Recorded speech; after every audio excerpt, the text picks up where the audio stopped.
जङ्गलको च्याउ बनाएर खाइयो। अब मर्न त मरिन्न होला कि अस्ति हालेको भिडियोवाला च्याउ बनाएर हिजो बनाएर खाने यस्तो मिठो बनाएर खान्छु भनेर सोचेको। आगोमा बनाएर खाने भनेर आगो बालेको त ओहो भिडियो बनाउन के पाउने पानी परेको भएर चुलो चिसो भएर आगै नबलेर अनि पकाउँदा पकाउँदै भित्र ग्यास लिएर उ गरेँ अनि पकाएको भिडियो बनाउन भ्याइएन। आज चाहिँ आयो च्याउ पकाएको भिडियो।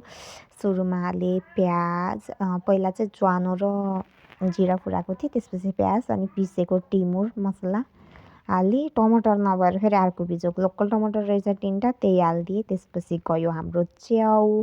त्यहाँबाट त्यसलाई भुटेँ भुट्दा भुट्दा भुट्दा भुट्दा पानी निस्क्यो कि प्याचत्तै हुने रहेछ चिप्लो चिप्लो हुने रहेछ। अनि पानी निस्केपछि पकाउनलाई ढाकिदिएँ। यहाँ मैले अलिकति पानी नि हालेर ढाकेको थिएँ मैले भिडियोमा देखाउनै बिर्सेछु। अनि निकाल्दा चाहिँ यत्तिकै भयो थियो अनि झोल पनि हालेन यत्तिकै ठिक्क हुन्छ भनेर खाइयो।